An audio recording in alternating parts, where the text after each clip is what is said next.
why do we tell people to just go home assuming we have one clue what their home is like, whether it's Yeah. foster care, whether it is immigration, whether it's, Not. we don't Yeah. know their story, and home isn't always safe.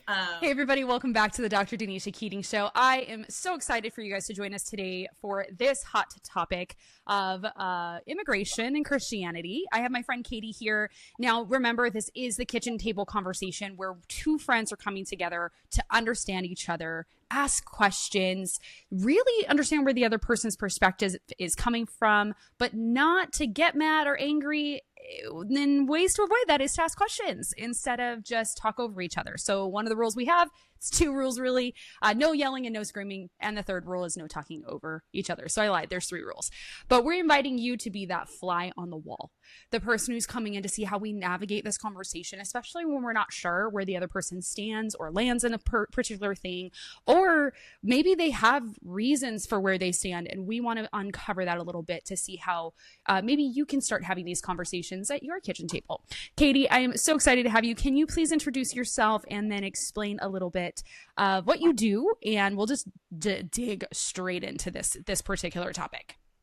Okay, sounds great. Thank you. Yeah, my name is Katie. I am the legal director at Neighbors Immigration Clinic in Lexington, Kentucky. So I have worked as an immigration attorney for about the past 8 years or so. And so that's kind of where I got into the world of immigration and learned what I have. And also, like, background wise, I am a believer, and my faith is kind of the reason I got into immigration to begin with. But then it has, especially as this has become more and more of a political hot topic, has been really interesting navigating conversations within the church around immigration, Right. especially. Yeah. Yeah. Okay. So this is definitely like there's I think it really depends on where you go, but can you walk me through what you have seen when it comes to the church? Because we're and immigration. Actually, let's back up a little bit. Can you define for me what is immigration versus illegal immigration? I feel like those are 2 different things, and they're being put together. So what does it mean when you come here legally versus illegally?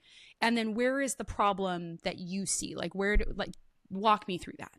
Yeah, absolutely. So immigration is it's just complicated. And so the terms kind of just go all over the place, but people generally refer to legal immigration as when you have some type of status. So it can be like a visitor visa, which means you're allowed to be here for a certain amount of time.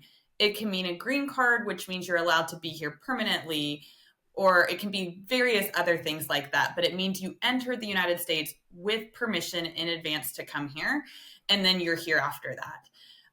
When people say illegal immigration, honestly, I'm confused half the time which one they're talking to. Right.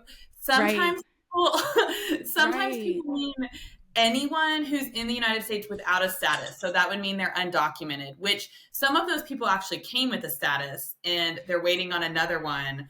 And so, But that's or different. Yeah. it's different. Or, I mean, Yeah. so there's kind of this idea of like, do you mean someone that's undocumented? And then you also run into a lot of the hot topic, especially at the border, is people that are asking for asylum. So people that have come to the United States because they have been persecuted in their home country and they're afraid they're going to be hurt or killed if they go back. Right. And so technically they are illegally entering the US because there is no way for them to enter the US with asylum status already, because you cannot ask for asylum status until you're on US soil. And so Right. it's this weird thing where, like, the US government knows they're coming in and they're telling them to come in so that they can process their asylum case and say yes or no, you can stay or you have to go back. Mm-hmm. But they technically have an illegal entry. So you run into this thing where, what do people mean by illegal immigrants? Like, it depends on the person. Are you counting the people asking for asylum? Are you not? Right. And so it gets messy. It does. And I think that's where blanket statements are the worst thing ever. And I'm always like, I'm learning to be like, but what do you mean? Can you tell me what you mean? Because I do see it's so messy. And I want to make sure I say this correctly because my heart's going to break when someone comes to attack. There are like 7 different ways for immigration to happen right now.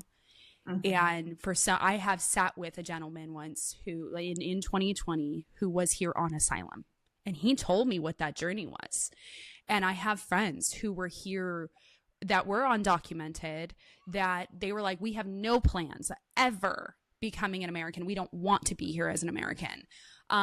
We're just here to make money and we're going to go home. And it's like, okay, but you're like not doing the right thing. Like that's not okay. But then I have had friends where they're separated from, like one of my friends was separated from her daughter who lived with her family in their country, and she was here and she had done the immigration process, but it was taking, like COVID shut that process down. So it took so much longer for them. And it was like they had their date and then COVID happened and then it pushed it by 3 years.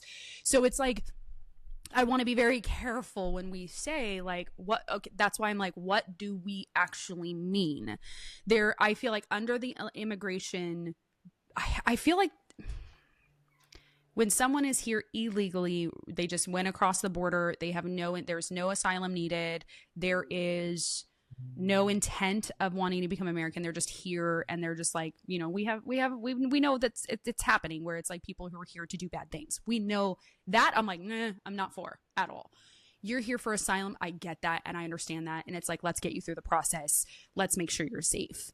You're here because you want a better life. Okay, let's go through the process. But I feel like the length of the process is so long for some of these families that it's just like, it shouldn't take 20 years. And for some friends that I have had, unfortunately, I know that's a lot and we'll unpack a lot of that. There's just a lot of factors to where it's like their parent forgot to do it. And then in 2008, that person was sent home and he's like, I've been here since I was 2. I didn't even know I was not a US citizen. I have a birth certificate, a social security. I thought I was good. And that's not what had happened. Like it was like a shock to his family. And it was by accident that when they like his car broke down, the police was like, okay, let me see your license and registration. And they pulled it up and he had a flag on his driver's license. And he was like, what? And his mom's like, oh, I forgot. And he's like, what? So it's messy, and it's not always that case though. I don't think it's always, oh, I forgot to do it. That happens, but I think what we've done is we've pushed it all together and then we go don't talk about it because I don't want to offend anybody, but it's like, no, I think we literally have illegal immigration happening where there are bad people coming. Then you have illegal immigration happening because people are trying to get to a safe place, asylum. Then you have people coming in illegally. No, I wouldn't say illegally, but they're coming in the legal process saying, okay, I want to be a US citizen. So they're coming in through the channels that they're supposed to come into.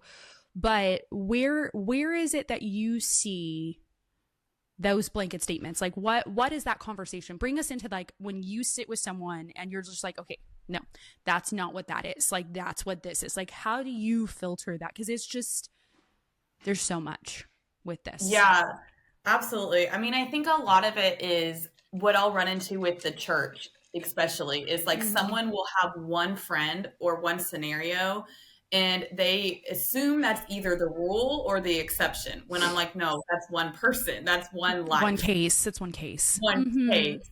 And so I think it is like realizing that everybody has a story and everybody, like, first of all, you don't just wake up one day and decide you want to go to another country. Like usually you're not leaving your home country unless you have a reason. And I think that's the thing that I try to encourage people the most is like talk to people that aren't from here and hear Right. their Right. story and hear why they're here, because it's usually wildly more complicated than you think. And even like Right. people that there's these things called like their temporary work visas where they can come for Right. like four Yeah. months and then there's definitely a huge population that has like overstayed those visas. And so people will assume, well, like you just didn't follow the rules.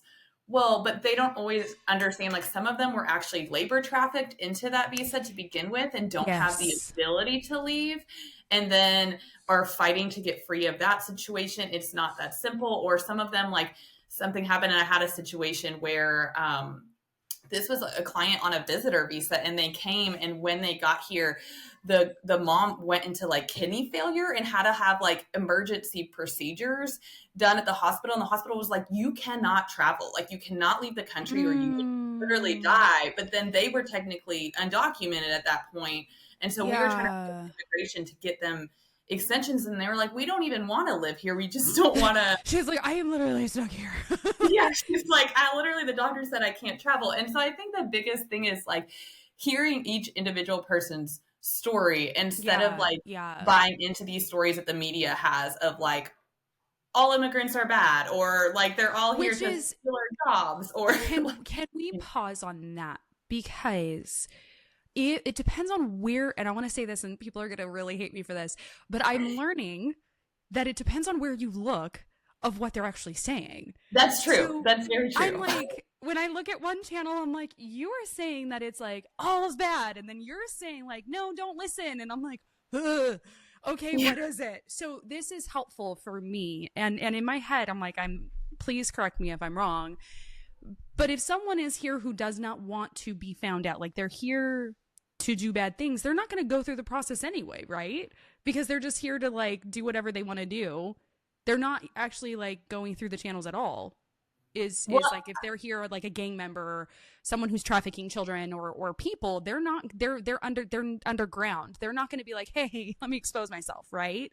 yeah, and I think especially when you're talking about like drug cartels or those concerns that people talk Yeah, about with yeah, the yeah. border, those aren't the people that are being caught at the border, because you're right, like they're really powerful and they have networks to avoid that. And so you're Right. right, like, they're not even the people asking for these things most of the time, because they're like they're kind of above that to some degree. Like They that's feel like that they're, yeah, like they they're feel not like, really like someone who's going to hear that and go, ugh. They're not yeah, above it, but they their connection is higher to where they're just like, I don't, that's not why I'm here. Like they're not coming here to stay here. They're yeah, they're not they're going to come here and on apply for a green transaction. card. Yeah. Like, yeah. They're, yeah. Okay, so you bring up, sorry, like this is one of those conversations that is just a lot. Okay, so I think you bring up a very solid point where it's some of these people have been trafficked into work visas. Can you tell me what that is? Because I don't think people understand that. Yeah, absolutely. So, like, there are work visas, and there's a lot of these that are like seasonal work visas that are like good for 4 months at a time or something like that. And a lot of these are like agricultural based jobs where, Mm-hmm. first of all, like the employer is the one actually filing for it, and they have to prove to the US government that they can't find employees in the US that are Right. willing to take these jobs. And so they're able to bring in a certain number of people temporarily for a few months. But a Mm-hmm. lot of work that I've done with clients where I've run into is the the person in whatever home country they're in, they're told like you can come work for 4 months and then come back, and like you will have made that profit. That's great for you and the company needs it, so it's like a win-win for everybody. But Right. then some of what has happened is they'll come and they've never met the employer in person, right? Like they've done maybe Zoom calls or phone calls, Right. and then there are these employers that are like bad actors where they basically Mm, entrap them and will not let them have freedom. And instead of this contract that they signed of I'm going to do this work for this pay, they're now kind of into like a servitude slavery type of thing where it's like they confiscate their passports, they confiscate their documents so they can't even leave the country. And then they're like stuck in these situations where they're not getting paid what they should have been paid. They don't mm-hmm. have the ability to leave, and sometimes they're in these situations for years. So they're way past the time that they were even supposed to leave the US. And now sometimes they've like built families on these things in these like camps, or I don't know what you would call them, like farms, Right, right. like They're these, basically human farms. Like we have you heard? Did exactly. you hear of the story that came out of the country of Georgia? Okay, Recently? I don't know. recently, like I just heard it a couple days ago. So recently, and I'm going to cite this down below, but in the Yeah. country of Georgia, they found a human farm. Basically, what that is a place that holds people. They don't allow them to leave. Of 100 women who had thought that they were coming in to be surrogates, and there was this group that trafficked these women in for like 12,000 pounds, and then it ended up being like a harvesting of their eggs and sold on the black market. Oh, So it's like gosh. that Okay. happens. But then there was Yeah. another story. A young man came out. not a young man, he was an older man thinking he was coming in. And again, this is across the world, you guys. This is not just in America. This is across the Yeah. world. So they might get trafficked in, I'm not going to say a specific name because I'll get flagged, Yeah. in one country, and then they're moved to another country and moved to another country, and they just keep moving this person around. This is how they get stuck in this, is that they're not like in their own home, in their, Yes. getting their own apartment. Like, this is legitimately like they get put into a place. And there was a man who came out that said that he had thought he had got this job. He was leaving his country to help his family. He started, like, he got locked in basically like a warehouse with other people, and they were put on a computer, and they were told to like scam people online. Like, Yeah. that was his job. And he was Hmm. like, but I couldn't leave. I couldn't go home. I couldn't Yeah. eat when they did, like, if I wanted food, they would not give it to me. So this is where it's like immigration and human trafficking is so high together, I would assume. Is that correct? Absolutely. There's a huge for both labor and sex trafficking. And like I think a Yes. lot of people think of that like happening outside of the US, but like it happens here It often. happens often. And And it's yeah. wild because it's like, and here, like, I think people need to understand. They're like, well, why would you sign up for like being a surrogate or being a sex trafficker? It's like, that's not what they did not sign up to get their eggs harvested. They did not sign up to be a sex Yeah. trafficker. Normally what it is someone saying, hey, we have an admin job for you. Hey, we really liked your resume. And they're so desperate to make money for their family that the reason that they're looking outside of their communities, because there is no jobs, there is no food, there Yeah. is no hope. So they start to look outside, and usually someone is like a recruiter targeting these communities in other countries and then saying, hey, come over, we have a job for you. You would have to go to America, and then they end up in a different country or a different location, or not where the destination was supposed to be. And I think that that is something that, like you said, is like someone coming in here, they didn't purposely break the law. They had no idea they were going to break American law. They just Hmm. ended up here, and they were just like, maybe they were, like you said, a couple years in, or it's their first year, but they're not living in an apartment by themselves. Like, they are trafficked into this thing, stuck with people who are watching them 24/7. Like, this is not their choice. And I think that is so crazy for us to kind of sit in. So when it comes to, so there's that part. Then there's the part of the asylum, which is different. Can you Yes. explain what asylum is and how, like, because I know you said how it works, but like, what is asylum itself? Yeah. So asylum is you first have to be on US soil to ask for it. So that's where things get messy. But it's for people that have either experienced harm already in their home country or have what's called like a well-founded fear of harm. It's like this legal standard where you have to hit a certain percentage chance that it's likely to happen, for one of five reasons. So it's either based on political opinion, nationality, so what country you're from, your religion, your race, or this other category that's kind of like your catch-all, which is called like membership in a particular social group, but it's like this complicated, like litigated over category that's like anything else you can try and fit in there. Um, Mm, and so these people have come here because they can't live in their home country safely. And right. one of the requirements for asylum, too, is that if your government, because sometimes the government itself is the one persecuting them. So you think about, like, I've had a lot Oh, of okay. Eastern Muslim converts to Christianity. The government has a law that's apostasy, and so the government itself is willing to kill you. So those ones, you're fleeing your entire. God, that's terrifying. Okay, so let's sit in this for a second, because I'm like, my brain just went. It's like, I was like, that's big. So it is not just, well, I want to move and I didn't agree with my neighbor. It's Yeah. it's like government coming at them because they've changed the religion that is appropriate, not appropriate, approved by the government. It is, would it also be within like war to that person? Then it wouldn't just be like there's war, well, I mean, it would be if there's like war happening there too, and they're like, hey, I'm kind of one of the targets. Like, Yeah, government or not, I'm just a target. it has to be exactly that. It has to be like the more targeted. Like you can't have like my whole country's in civil war and be able to come, like a lot of the Okay. Ukrainians, like they had a different parole program to come to the US, but they couldn't come just because their country's in war. But it has to be exactly what you're saying, where it's more targeted. It's like because of something within me or of who I am, Yeah, I'm yeah. being targeted. And so we do have like, I mean, that even converts to like a lot of Central American countries like Honduras and Guatemala. We're seeing a lot of women coming from domestic violence situations that are really Because they're bad targeted. Yeah. because their country says whatever happens in the home happens in the home. He can kill you if he wants. And God, that's so...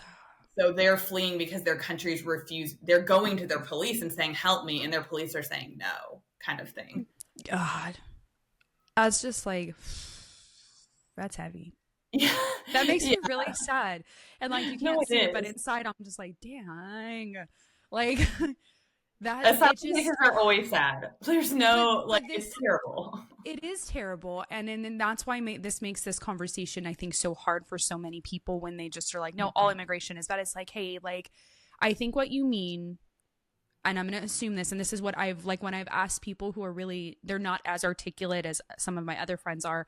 I'm like, what do you mean? And they're just like, well, I think if someone's coming here not following the process and they're not here on asylum, like they don't know asylum, but they're like, they're not fleeing their country because of being targeted, but they're just here because they feel like they want to be here, they should go through the process. And I'm like, okay, I agree with that. Like, I agree. But if it is a different situation, I think we need to be mindful. Okay, so we're like, I think we also need to talk about with immigration, there are children being immigrated over. Some of it is sex traffic, some of it is labor traffic, some of it is just that their families are running for their life and they're sending children with people, sometimes people they don't even know. How many children have been trafficked over in the last couple of years and MIA? I don't know numbers. I know that we have a huge population of what they call unaccompanied minors, which are those kids coming to the border without any family member or trusted adult. They're a minor child by themselves. I mean, there's a fair number that are. What happens is when they come to the border, they get put into these shelters, which are run by the Office of Refugee Resettlement. And so then it becomes kind of messy because they're supposed to stay in that shelter until they're released to someone that immigration vets, does a background check of all those things that's in the United States. They don't have to have immigration status. So it can be like if their parent is here, even if they don't have immigration status, if they check them out, it's fine to release them. It can be things like that. So we do have like plenty of situations where it's fine. They're able to go and be with an adult that is a safe adult here. You do have other situations where they end up in trafficking situations. You have other situations where they just end up in foster care systems. And one of the big things we've run into in Kentucky is so on the other side, like randomly, like I'm a foster parent, so I'm aware of the foster care world enough that I've tried talking to ours because for a long time they weren't viewing immigration status as a need that these children had. And I was like, no, we have to figure out their status and their situation. And even like we had a situation where we had a kiddo from Haiti who was with people who were claiming to be her parents and they were not. And the foster care system pulled her into foster care when they found that out, but no one was making a point to try and contact her family. parents. Yeah. And they were like, well, it's fine. She's here in the US. And I'm like, she has parents in Haiti that are probably terrified for where their little girl is. Maybe because maybe they don't know where she ended. Well, that would be my assumption. If they're with someone who's not their mom and that they're just like, oh, well, like if she just got kidnapped, like that's terrifying. And they're probably like, hey, bring her back. So, well, and I think that I was watching, I don't remember what, and I turned it off. So I don't know if you know, but I also have a foster care background. I am a former foster youth myself, and I had 5 of my siblings in guardianship. And I do a lot of keynote speaking and advocacy for foster youth. I do not know everything though. And what I started to see was it was on a news station. And again, I get so like, I just put my phone down and I'm like, oh God, the world. But this person, I don't know who it was this guy though. And someone was like, well, what would they do? Like if they come over here, and he goes, well, we have the foster care system. And I was like, that ain't it. That is not it. Like, because you're right. Like, okay, what if the mom and dad sent this little girl over to the grandma, like, and the grandma was here in the US, and it was like, okay, we want her to go with this person to grandma. And that didn't happen. So it's like, okay, foster care system, like, why are we not checking our little ducks and putting them in a row to say, oh, this little Yeah. girl, this is not her parent. Let's move her. Let's call her family and say, hey, we found your Yes. daughter. First off, I hope you know she's okay. Hello. Yes. But is there anyone, were you guys sending her to someone? Can we help? Did she get kidnapped? Do you Hmm. want her to come back or go with grandma or aunts and uncles, or maybe her parents were here? We don't know until we look Yes. into it. But it is so sad to sit back and for people to be like, yeah, we just have a foster care system. We just have this. And it's like, no, guys. These Like, are families and lives. this is why it's so important, I think, to have this conversation. Yeah. Okay, so is there anything else you want to say on that before I shift a little bit to the church situation? Yeah, no, go for Okay. Okay. So I don't know why I said it that way. It's it. fine. It's fine. So with the church, now I think sometimes this is where my gut goes. It's not all churches; it's some churches, but I have seen that kind of like we didn't handle that well Yeah. conversation. That's the majority of the conversations we all have. Where we're just Yes. like, ugh. So tell me what you have seen. What have those conversations been like, and why should the church care? Yeah, absolutely. I think that's a good question. I think it's so agree. It's not the whole church, it's not every person, it's not everything, but I think it's been really interesting being, when you meet someone and the first question is, what do you do? And then I'm like, I'm an attorney. And they're like, what kind? And I'm like, an immigration attorney. You immediately get lots of reactions from people. It's And like, so yes, like, you can kind of read a little bit what people feel about you. But I do think it's been interesting because I think in the church, a lot of what I've gotten is like, hey, we like the immigrants we know. We like our friends and we think they're the unique ones. And almost like, because I know their story or because of whatever, but they're the exception. And I'm like, but what makes you think they're the exception instead of like, I don't know. First of all, I don't feel like we should ever be like just lumping people as if like this one's human and this one's not, or this one's yeah, worthy and every this single is person not. is Like, human. Every single person exactly, is human. exactly. And I think it's that idea Just of like like in the I church. I'm sorry. Do you know that meme where the dog is just sitting there and just like looking and everything's on fire? That's how I Yes, feel most of the time. Where I'm just like, can we put like that's how I felt with yes. that. Like, okay, continue. Yeah, you're like trying to figure out where to even start because I'm like, okay, yes, they're a human. But I think it's that Yeah. idea of like there's almost like this need in the church to feel like I'm a good politician too. Like I'm a good, like I follow the right wing politics because that's Or the somehow left side. Yeah, I've seen them on or the both left side. sides. Yeah. Yeah, depending on which church you're in, I guess too. And it's Yeah. like, okay, but like, what does Jesus actually think about this? And like, I often tell people, I'm like, hey, if we're putting labels on things, technically Jesus was an undocumented immigrant that illegally entered Egypt when his family fled when he was a baby, when his family fled Bethlehem.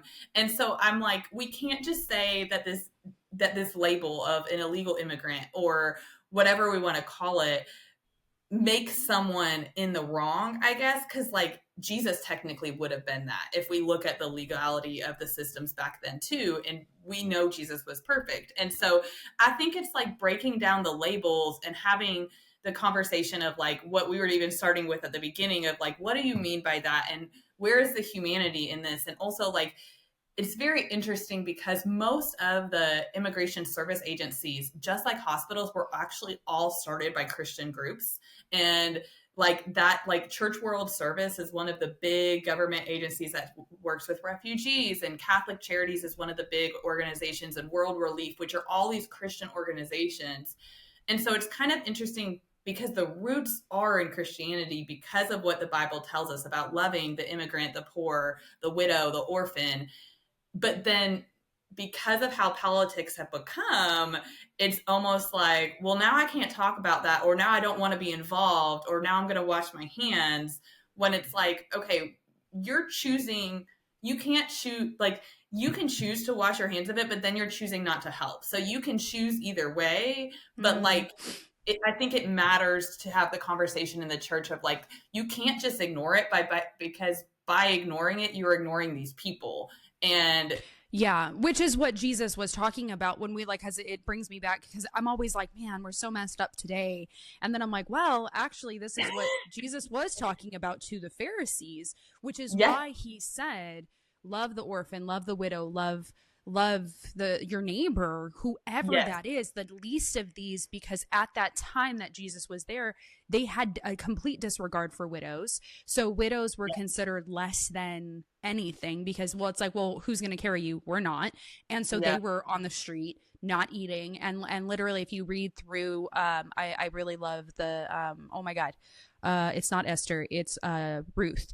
Read through Ruth and Boaz, because Ruth was a widow. Her husband passed, and then Noemi was, and so Ruth would go to the fields and graze, and that's what the widows would do. Is that after the farmers would farm their land, anything left over, they're like, oh, okay, peasants, you guys can go through and grab what you want. But it wasn't the best of the crop; it was the grain of what was left, and that's not often a lot.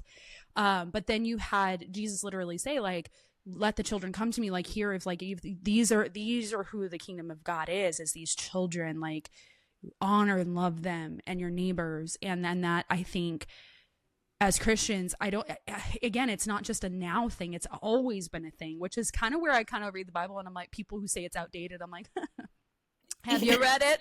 Have you read it? it's kind of relatable. Because it's still happening. And Yes, it's because there's this part, and I think you're right, that people just go, nope, not my problem, not my issue. And we see the same thing, which is sad, is on the foster care side. We see that same situation where it's like, well, would you foster? Like, everyone, there was a video that I saw where this person was like, do you believe that everyone should be allowed to come to the US just freely? And they're like, oh yeah. And he's like, okay, would you be willing to house someone in your house? And he's like, no. He's like, yes, so as long as it doesn't affect okay. me. Yeah, he's like, and he said that, like, one of the guys is like, as long as it doesn't impact me, I'm good. And we see that with the foster care side too, where it was just like, Yeah. oh, go you, really cool that you're doing that. Would you please foster? Would you help this foster family, help this bio family? No, that's their problem. Like, they signed up for that. I didn't. And I think that is not just a political thing or a church thing. I think that that's a human nature thing. But it is like, hey guys, check our hearts. Like, if we're Christians, like, we should be caring about this. Yeah. If we are a church, we should be standing in. And I do see on both the sides, I have followed a lot of different people, and it is funny that all of it there's several times where it comes down to like, as long as it doesn't impact me, I'm good. And Absolutely. then it does. And someone goes, oh, I need to reevaluate my stance on this. Yeah. So I'm like, dang, like, okay, you know, the what's that saying? Like, wait until you're in their shoes kind of thing. Like, Yeah. in reality, we cannot have everybody come here. It's just, we couldn't house everybody. Yes. But we can love everybody.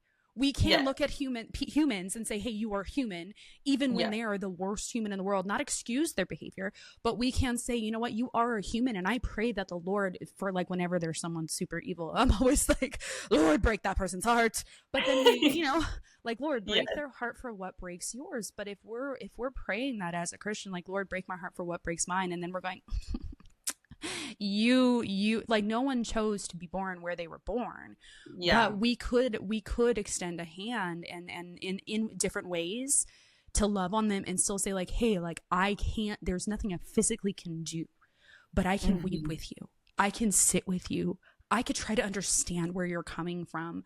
But I don't think we even get to that point, because we're just like, not my problem, wash my hands, bye. And I'm like, no, like that. No, I think that's a beautiful thing, because I think so many of like my clients like have had such a hard time even finding friends or that aren't in their culture. They'll find the like little pockets where they live of people from the same country or that speak the same language, but then for them to find community that is not from the same country as them, that maybe was born in the US or whatever, I feel like has been a struggle for a lot of them. And I'm like, you know, as a church, like, we want to send mission trips and go all over the world. And I'm like, but the world has also come to us. Like, we have people from all over the world that are going to be way better equipped to go share the gospel in their home country than we ever will be, because they understand the culture and all of this.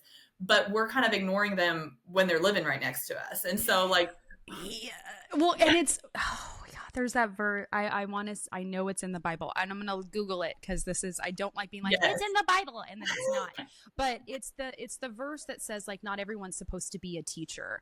that we all have different roles. Yes. Yeah. Verse about not all being teachers in the Bible. I'm a fast typer. I can do Always this. little Bible verses, Not so I many of you love should it. be. Okay. So James 3:1, it talks about not many of you should become teachers, biblical teachers, pastors.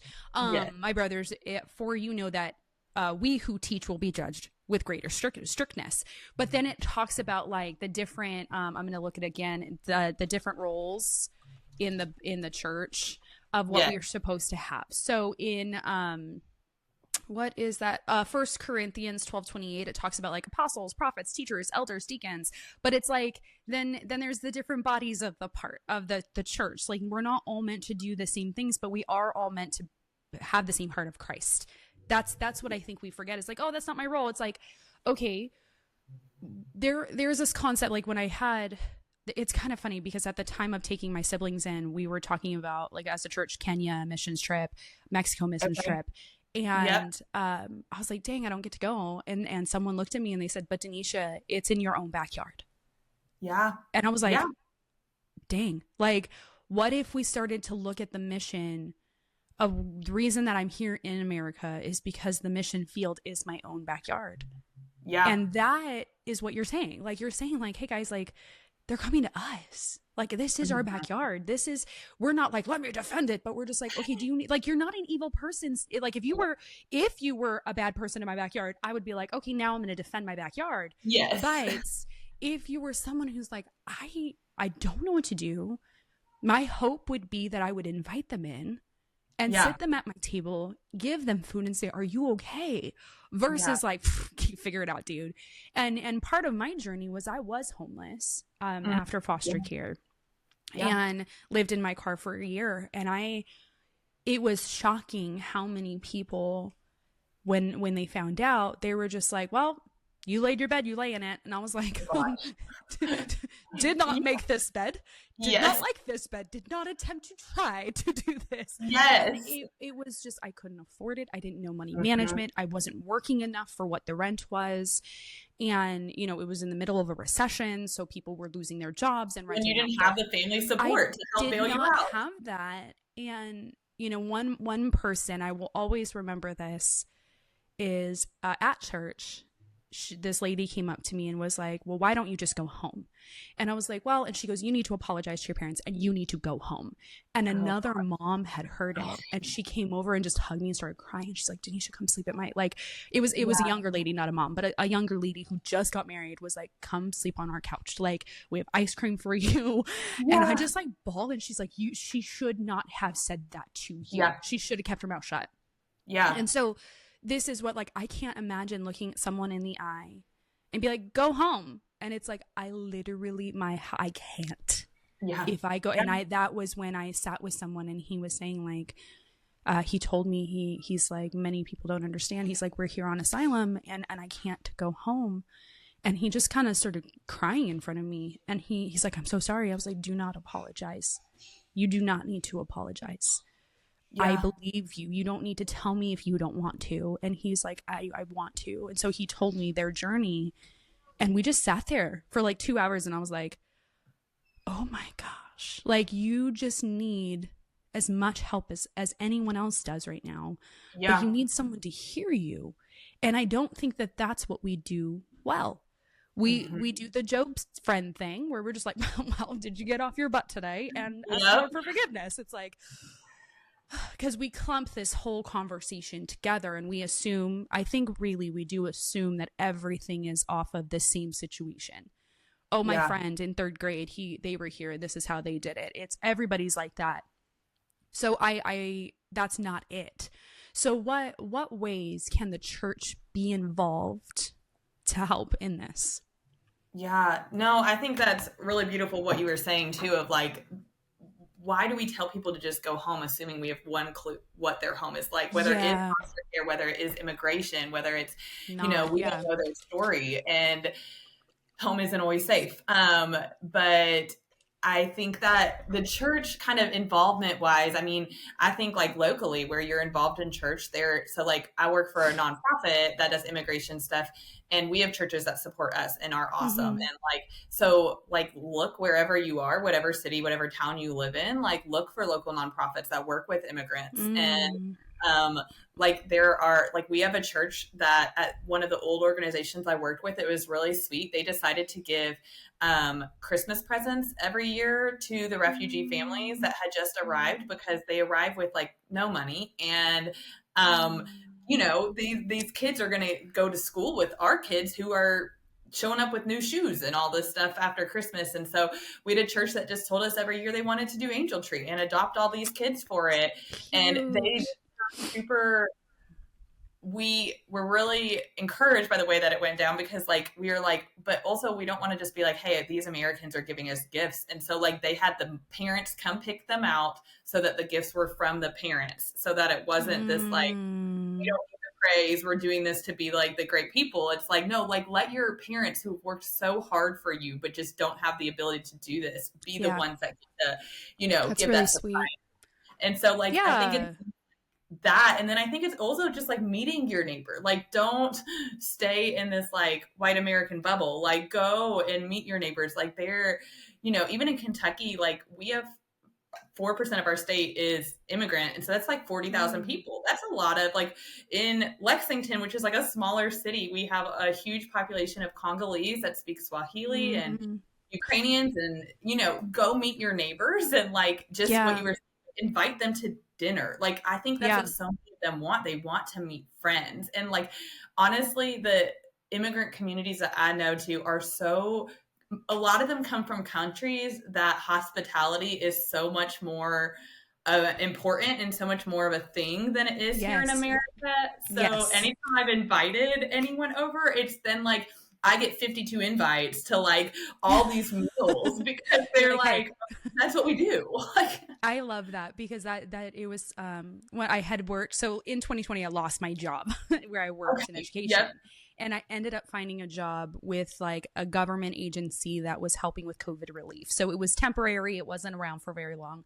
But yes, there was someone else here who her and her family were here on asylum, and she had worked there, and I had just eaten food, and she's like, "Oh, come sit with me because you're sitting by yourself." And I was like, "Oh, okay, I'll come sit with you." And she's like, "Oh, do you want to like here's some food?" And I was like, "Oh, I actually just ate." And she's like, "In my country, like that's a slap to the face." And I said, "I am so sorry. I did not mean that." And she's like, "It's just like if I offer you food, you eat it." And she's just like, "That's just because what this it is how is." it works. She explained that like it's an invitation into my home. Yeah, Even though we're at this table, it's an invitation into my culture. And so anytime after, and the food was so freaking good. And I was like, what? And I told her, I was like, my food was not that great. That yeah, she goes, I know.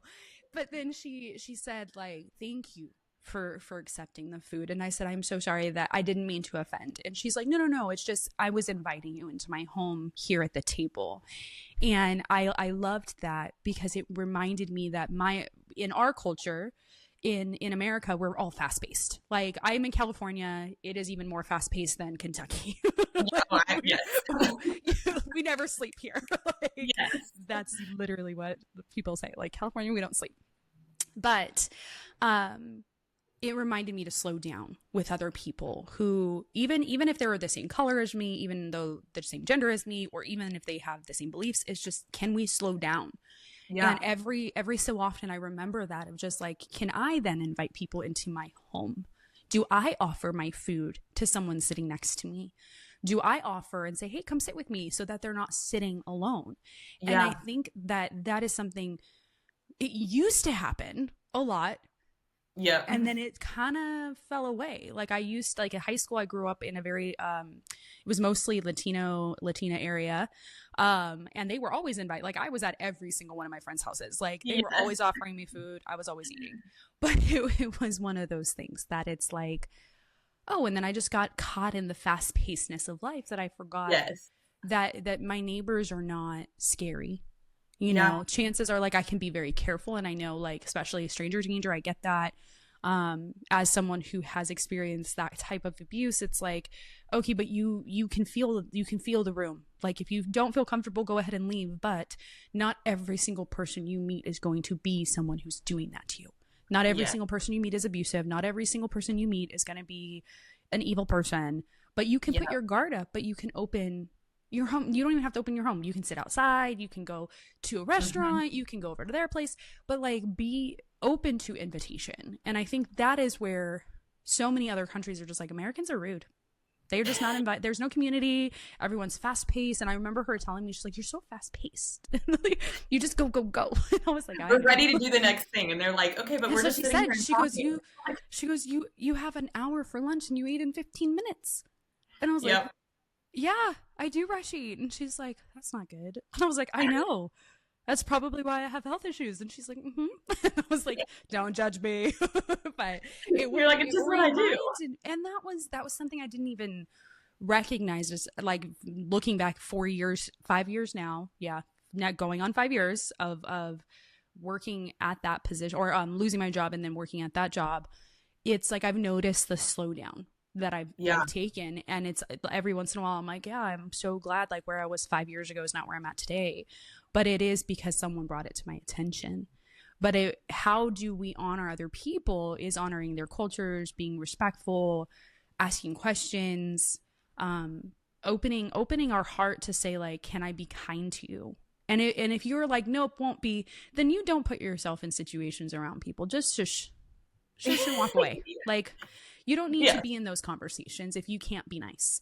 But Yeah. what are some other ways that you would encourage people, if maybe they're not associated with a church, because there is a big portion of people who are just like, nope, don't want Yeah. to do it. But Yeah. how can they get in contact with organizations? What can they do to learn? I think that's a big thing, is because we've talked a lot about blanket statements. What are some suggestions that you would say, first off, getting involved, but also how do they properly learn and not just base it off of one situation that they learned about? Yes. I mean, I think that's a great question. I think it's very hard if you're trying to like learn what immigration law is with the news because the Don't go to all the news is what I'm hearing. yeah, so Stop learning from the definitely news. don't go to the news. There's some great like national agencies, like Clinic is one of them. And there's some other ones like Assista is one specifically for immigration and trafficking, um, Mm.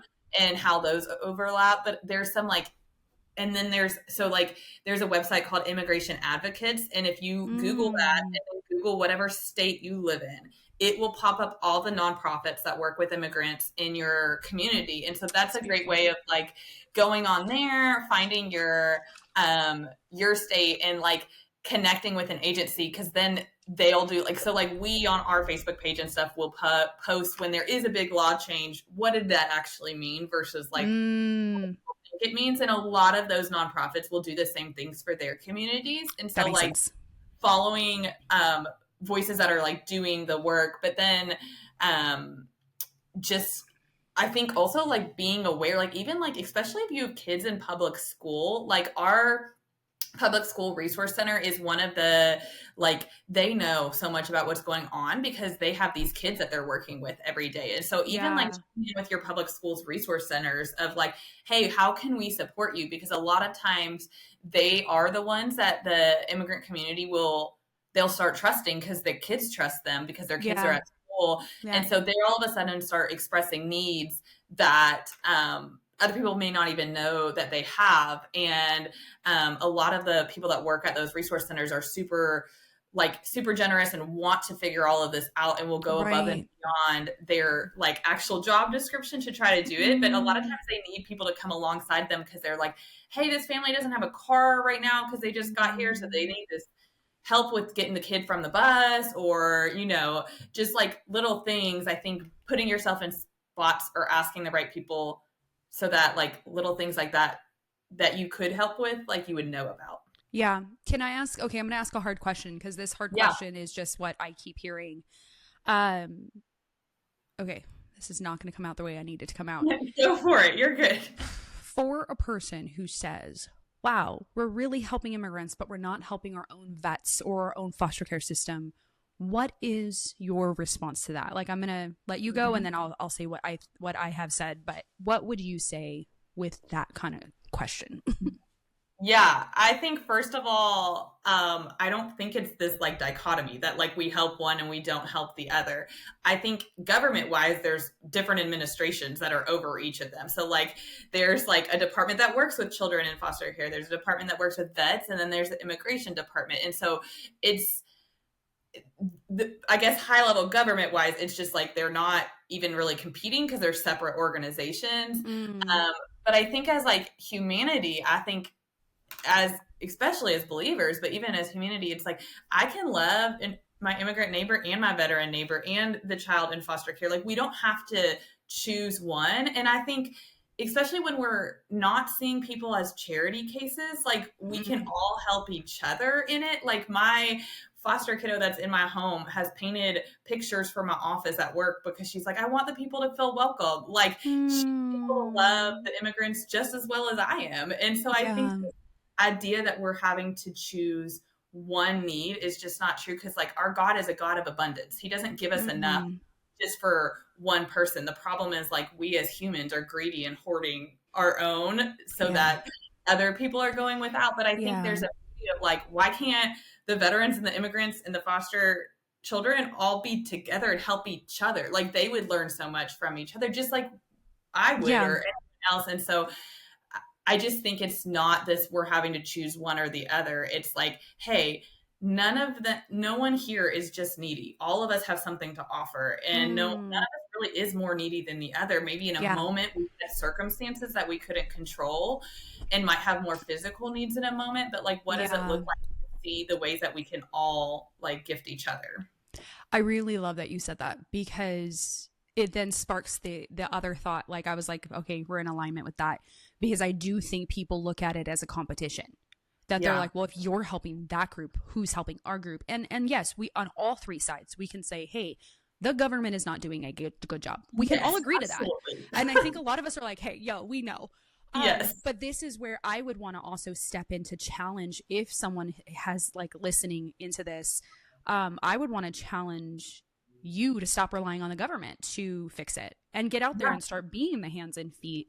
Get out there and start saying like, okay, you see that the immigrant's not being helped. You see that the veteran is not being helped or the foster youth is being helped. Get in there and rally with others to get in there and help.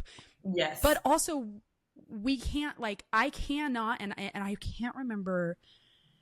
I know I'm going to say this and then someone's going to go, huh. But I remember there is a spokesperson for pro life who's like, my job is pro life, not foster care, and I was like, okay, that makes sense. Like her job, literally Your what she job. does as a Yes. job, is Yes. for pro life advocacy and pro life organization.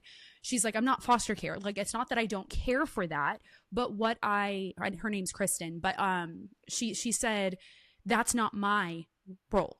But is your role foster care? Is that where you feel called to?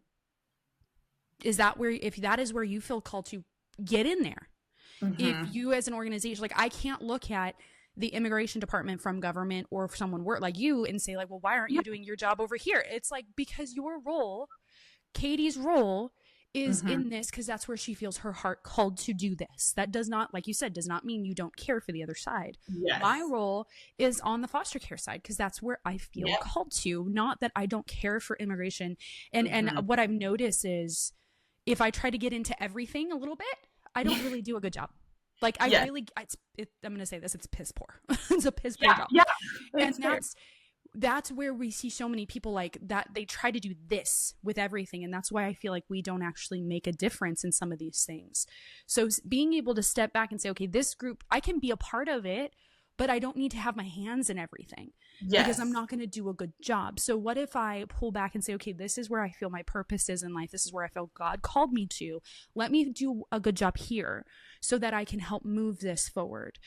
And then care still, if I'm like, hey, this can cross over, I can help with this resource, I can provide you someone who's really good at this, but I don't have to master everything.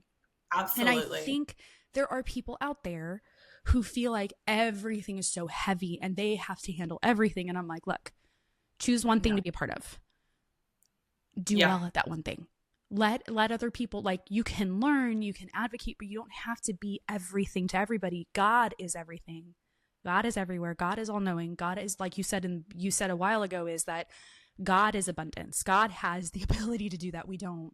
But I Yeah. think when we hear these, it's like, well, I don't have the capacity to take it on. It's like, we're not asking you to. Yeah. What we are asking is for you to be kind. We're Yes. asking you to, like, instead of when you say, Katie goes, hey, what do you do? I'm a lawyer. Oh, I'm on the immigration side. Not to go, we're asking you to be like, let me Yeah. lean in with curiosity. Okay, what does that look like for you? How do we love and support you in what you get to do? That has to weigh on you sometimes. Like, I don't need to be everything to everybody, but I am called as Christian to be kind, loving, and to show Jesus. And Jesus doesn't look at people and just be like, well, put your big boots on, girl. Like, he weeps with us and then shows us the way. And that I think is where some people get stuck in, is that they're like, I have to be the savior to everybody. It's like, you're not a savior to anybody. Yeah. That's Jesus. Yes. Like, that's the conversation I think we need to Absolutely. have. Is there anything you want to add before we end? No, I think that was beautifully said. I think that's just it, is like no one needs to have that pressure to be a savior, because you're not. You're not a savior to anyone. And like, what does it We look just like broke of like, somebody's heart. They're like, what? sorry if that's a newsflash, but like it's a lot better to trust Jesus with that. But Let's yeah, I fight think about it's it. just exactly. It's that like take that person in front of you, Yeah. whoever God Yeah. brings, whether they're Yeah. an immigrant, whether they're a veteran, whether they're in foster care, whether they're none of those things, in a Right. completely different box, and like love them well. I like that. Thank you first for just sharing all of this with me. I'm going to be honest, and like, I saw what we were going to talk about and I was like, oh no, because, we read things in our own emotion, and because of all the things I'm seeing, you captivated a lot of where it's like, it's not just that simple. It's not just, don't let everybody in, don't, let everybody in. It's not. And that's what we've been seeing the last, I would say 10, 15 Yeah, years for me, at least absolutely. where I've been seeing it, where it's like really in my face, where it's like, it's either or. And I love that you said, like, it's not, it is, we can't look at it either or. We have to look at it and say, case by case, everybody's situation is different. And all we are called to do is be kind and to love and get to know people. So if you guys are wanting to reach out, you guys can reach out to Katie. I'm going to have some things below that she mentioned of those different organizations. You guys can like and subscribe. You can add comments. You can directly reach out to her if you have questions. And I know that this is not a one and done conversation, so make sure that you guys are really actively learning, if that is with immigration, if that is within foster care, if that's within vets, whatever, vets, if you want to help them, if you want to help someone totally different, I think you should. We all have a different call and purpose in life, and we need to sit in that. And we need to have these hard conversations from a church standpoint, from an individual standpoint, but we all are called to be kind. We don't have to have it all figured out. We don't have to have all the answers. And I think that can be frustrating sometimes, is when we leave a conversation, we don't have the answers, and sometimes we have to just sit with that. So thank you so much, Katie, for joining. If you guys have questions, please reach out, and make sure you follow along, and we'll see you later. Have a good day.